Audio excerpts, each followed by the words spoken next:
Basta um dia ruim para que o homem bom se torne um monstro. Arthur Fleck, um palhaço de festa, está se preparando para trabalhar. Ele se olha no espelho e força um sorriso, enquanto uma lágrima solitária escorrega por sua bochecha. Ele sai para a rua e promove um cartaz da loja que o contratou.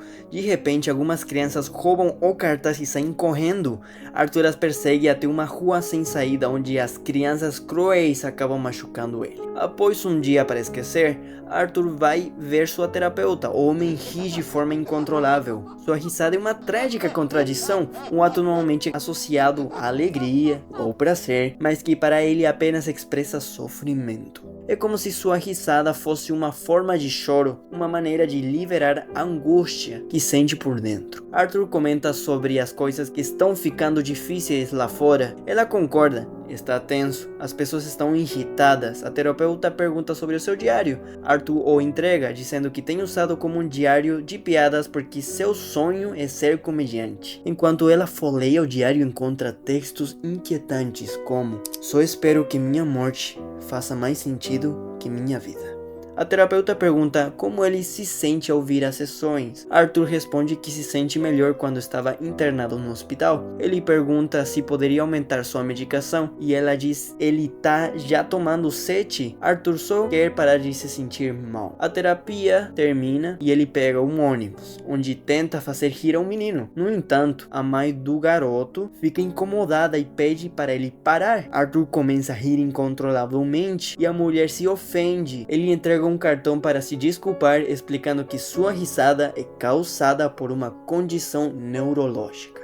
Mas para poder entender, essa condição é real e se chama efeito pseudobulbar, que faz com que uma pessoa ria de maneira incontrolável e inadequada, geralmente decorrente de um transtorno neurológico ou uma lesão cerebral. Arthur chega ao prédio onde mora, que está em condições terríveis. Ele verifica a caixa de correio e depois sobe para seu apartamento, onde vive com sua mãe doente, Penny. Ela pergunta se chegou alguma correspondência, mas ele responde que não. Ele tem escrito cartas para seu antigo empregador, Thomas Wayne, e espera um dia receber uma resposta. Em seguida, começa o programa de entrevistas de Murray Franklin. Enquanto assistem, Arthur imagina estar na plateia. Na sua fantasia, Franklin o nota e pede para ele se apresentar. E Arthur conta como cuida de sua mãe, explicando que seu propósito na vida é espalhar alegrias e risadas. Franklin o respeita por isso e o convida para o palco. Arthur desce sob aplausos e no palco, Franklin diz que deixaria tudo para ter um filho como ele. E eles se abraçam. Arthur volta para a realidade e sorri.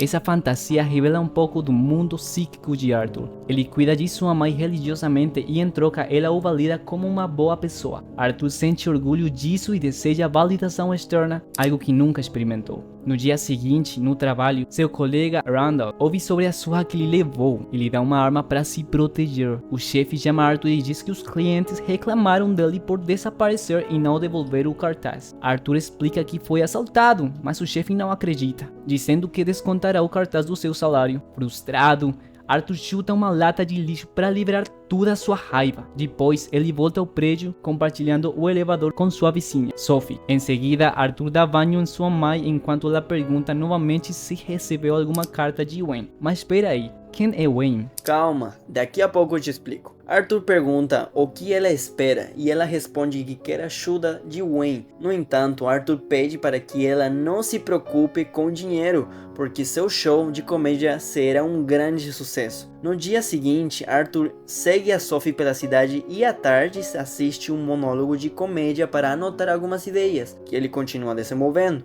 Quando volta para casa, fica de olho. Dado importante, ele parece escrever com a mão direita, mas de repente, enquanto fuma, ele troca de mão. Parece que outra pessoa, algo está crescendo dentro dele. Ele sorri e escreve: "A pior parte de ter uma condição mental é que as pessoas esperam que você se comporte como se não tivesse. As doenças mentais são invisíveis e isso faz que muitos as desconsiderem, sendo pouco empáticos e compassivos." Essa frase é uma crítica ao mal entendido e ao maltrato de doenças mentais, expressando a luta de pessoas com condições mentais, das quais se espera que se ajustem às normas sociais de comportamento, mas não recebem o apoio adequado, nem compreensão ou empatia de outras pessoas, tornando sua luta ainda mais pesada. Nesse momento, Sophie bate à sua porta e pergunta se ele tem seguido ela. Arthur responde que sim. Ambos brincam sobre isso, fazendo ela rir. Sophie diz: "Você é engraçado, Arthur", embora seja estranho que ela o chame pelo nome, já que ele nunca havia se apresentado. No entanto, ele decide convidá-la para um show de comédia que fará em breve. No dia seguinte, Arthur trabalha como palhaço, entretendo crianças doentes, mas durante sua apresentação, sua arma cai no chão. Seu chefe descobre o incidente e fica irritado. Arthur tenta convencê-lo de que a arma era apenas um acessório, mas ele não acredita, pois seu colega Randall havia dito que Arthur tentou comprar sua arma na semana anterior. E por fim, o demite. Carregado de frustração, Arthur pega o metrô para voltar para sua casa. No mesmo vagão, há 3 homens incomodando uma mulher. Arthur começa a rir de repente, chamando a atenção dos homens, e ofendidos começam a incomodá-lo. Arthur tenta se explicar, mas os homens o batem. Cansado da crueldade dos outros, o palhaço saca sua pistola e acaba com a vida dos 3. Arthur percebe o que fez e, apavorado, corre até o banheiro de um parque local. A ansiedade desaparece e ele começa a dançar. Essa outra parte dele que vive no seu interior se manifesta novamente. Depois, ele volta para seu prédio e agora, com confiança anormal, toca a porta de Sophie. Quando ela abre, Arthur a beija e eles passam a noite juntos. No dia seguinte, Arthur vai ao seu trabalho para pegar suas coisas e ouve seus colegas discutindo sobre a notícia de um palhaço que disparou contra 3 homens. Eles oferecem palavras de simpatia, incluindo Randall, cuja hipocrisia irrita Arthur. Então ele diz a todos que foi ele quem cometeu o crime. Arthur volta para casa. Depois de tomar suas últimas pílulas, se junta a sua mãe para assistir ao noticiário. Thomas Wayne aparece na televisão, porque os homens assassinados eram empregados da sua empresa. Wayne afirma que eram homens educados, decentes. Perguntam sobre o novo sentimento contra os ricos na cidade, e Wayne diz que quer ser prefeito para resolver isso. Quando perguntam sobre o assassino,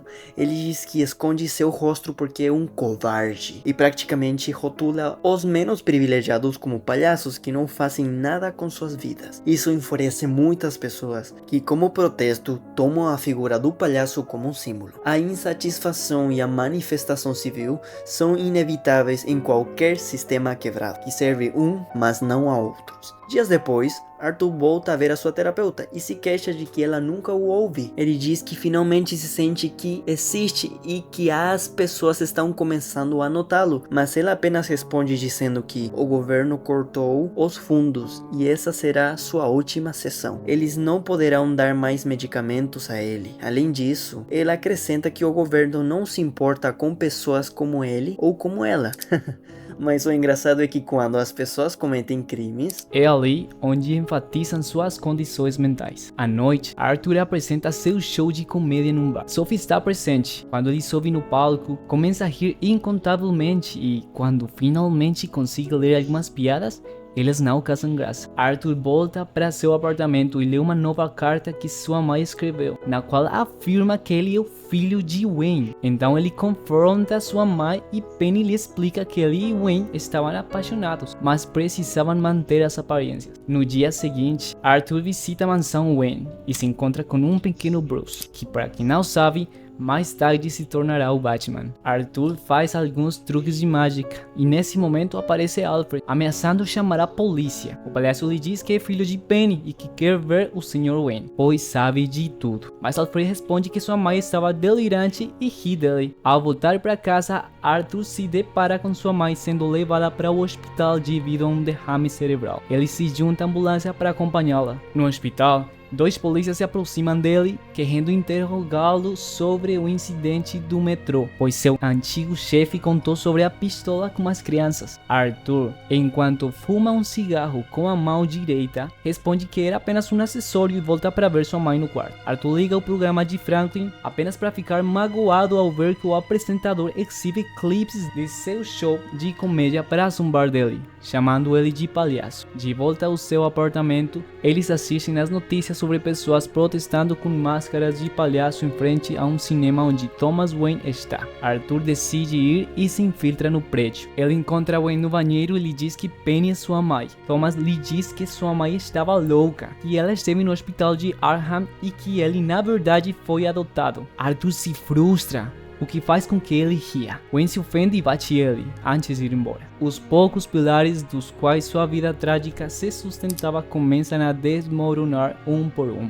No dia seguinte, ele foi convidado para aparecer no programa de Franklin, e Arthur obviamente aceita. Depois ele pega um ônibus até o hospital de Arkham, onde lê o prontuário de sua mãe e confirma que ela era psicótica e que ele foi adotado. Mas também descobre algo horrível. Penny o criou com alguém que abusou dele, e ela o permitiu. Perplexo pelo que acabou de ler, Arthur volta para casa e entra no apartamento de Sophie sem avisar. Ela o encontra e se assusta, pedindo que ele saia. Arthur e Sophie nunca passaram tempo juntos. Todo o relacionamento foi fruto da mente dele. Nesse momento, Arthur perdeu sua identidade. Agora ele é um quadro em branco, apagado do passado que pensava conhecer. Ele não é Flake nem Wayne, é apenas uma pessoa adotada, sem nome registrado, e isso se torna oportuno para que aquela outra parte dele que se manifestava tome o controle. No dia seguinte, Arthur visita sua mãe,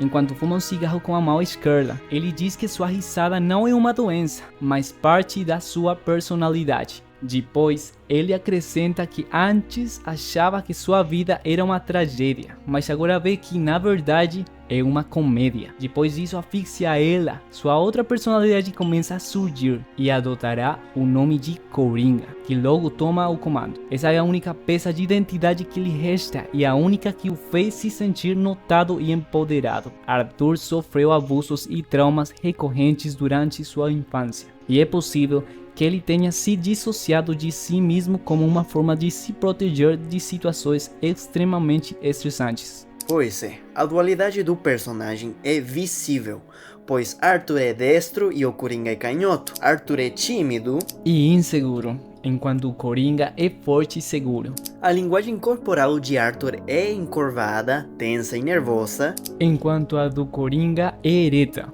livre e fluida. Arthur é um agente do bem, enquanto o Coringa não segue nenhuma moral. Por outro lado, ele percebeu que sua vida é uma comédia. Pascal disse que nada faz rir tanto quanto a discrepância surpreendente entre o que esperamos que aconteça e o que vemos que acontece. Além disso, a comédia geralmente sublinha aspectos ridículos da vida. A vida de Arthur e o que ele viveu é ridículo. É absurdo esperar que uma criança que foi maltratada e abusada e que ainda tenta ser boa receba apenas humilhações e desgraças, mas é justamente isso que vemos que acontece. Sua vida é uma comédia que sublinha a absurdidade e a incoerência de uma sociedade que espera que ele seja um membro produtivo e funcional, porém por mais que tente, encontra continuamente impossível cumprir com essa expectativa devido à sua condição mental e ao seu ambiente social violento e desigual. Mais tarde, Arthur se prepara para o programa de Franklin, pinta o cabelo verde e começa a se maquiar, mas é interrompido pela campainha. São seus ex-colegas Gary e Randall, que o visitam após ficarem sabendo da morte de Penny. Embora Randall só esteja preocupado apenas porque a polícia tem interrogado palhaços, Arthur, cansado da hipocrisia dele, mata ele. Depois aponta para Gary e ele se assusta, mas Arthur o deixa ir sem machucá-lo, pois ele foi o único que o tratou bem. Essa história não se trata de desculpar ou justificar o Coringa, mas de compreender melhor como as pessoas caem pelas brechas. Só é preciso um mau dia para submergir o homem mais coerente na loucura, disse o Coringa na saga Kiss, em que o filme se inspira. O que aconteceu com Arthur pode ser evitado com mais cuidado, apoio, compreensão e compaixão, sendo pessoas melhores, tratando os outros com respeito e fazendo se sentirem pertencentes a este mundo, em vez de fazê-los se sentirem isolados. Em seguida, Arthur, ou o Coringa, coloca seu traje novo e ele faz aquela dança icônica rumo ao programa. mas parece que o Coringa invadiu todo o ser de Arthur. De repente a polícia o persegue, Arthur foge e entra no metrô, e está cheio de pessoas com máscaras de palhaço indo para as manifestações, que ajuda como camuflagem para poder fugir da polícia. Momentos depois ele chega ao estúdio. Enquanto espera no camarim, Franklin se aproxima para pedir que ele não faça protestos nem controvérsias. Arthur diz para ele não se preocupar e pede para ser apresentado como Coringa, exatamente como Franklin chamou quando zombou dele. Pouco depois chama ele ao palco e entra dançando. Tenta contar uma piada sobre a morte, mas apenas zombam dele. Então ele admite ser o assassino do metrô e faz um discurso sobre como o sistema falha com as pessoas comuns. A cidade está indignada pela morte dos funcionários de Wayne, mas se alguém como ele tivesse morrido, ninguém teria se importado. Ele acrescenta que as pessoas são horríveis, hoje em dia ninguém é empático. E diz que Franklin é igualmente horrível por tê-lo trazido ao programa para zombar dele, aponta a arma para ele e recita sua piada final. O que você recebe quando cruza com um doente mental solitário em um sistema que o trata como um lixo? Você obtém o que merece. E BOOM! Com essa piada o Coringa literalmente explode a cabeça de Franklin. Se isso fosse na vida real, teria sido aterrorizante. Toda a cidade assiste à transmissão e as manifestações explodem. Arthur é preso, mas enquanto é levado, a patrulha é atendida por uma ambulância dirigida pelos manifestantes, deixando Arthur inconsciente. Os rebeldes o tiram do carro e o colocam sobre o capô. Arthur acorda e se encontra cercado por manifestantes que aplaudem e gritam, e ele responde dançando. De outro lado, a família Wayne sai de um teatro quando um manifestante o segue e dispara contra Thomas e sua esposa, deixando apenas o pequeno Bruce vivo, surgindo uma nova história que todos vocês conhecem. Dias depois, Arthur está como terapeuta no hospital de Arkham, onde as instalações do lugar parecem muito diferentes. Nessa cena, Arthur ri, mas dessa vez ele faz isso por diversão. O terapeuta pergunta o que é tão engraçado, e ele apenas responde que ela não entenderia e começa a cantar. Finalmente, vemos que o Coringa anda pelo corredor deixando rastros de sangue. Pode ser que tudo tenha sido imaginado por Arthur. Realmente é impossível saber o que foi real e o que não foi. Arthur nos mostrou que ele não é um narrador confiável. Até no quadrinho, o Coringa diz: às vezes eu lembro de uma forma, às vezes de outra. Se eu for ter um passado, prefiro que seja de múltiplas escolhas. Mas aqui Arthur já não ri de dor, mas sim por diversão, o que reflete a outra personalidade que agora é sua identidade. Nesse sentido, talvez durante todo o filme, o que vimos tenha sido um processo de transformação, e os rastros de sangue simbolizam a morte definitiva do Arthur e o nascimento de Coringa. Enfim, este filme é uma exibição de um sistema quebrado que cria seus próprios monstros. É preciso uma aldeia para criar uma criança, E a criança que não for abraçada pela sua tribo quando adulto, queimará a aldeia para poder sentir seu calor. Se você gostou, curta o vídeo, inscreva-se, E deixe nos comentários o seu filme, série ou livro favorito que será de muito apoio. para vídeos futuros.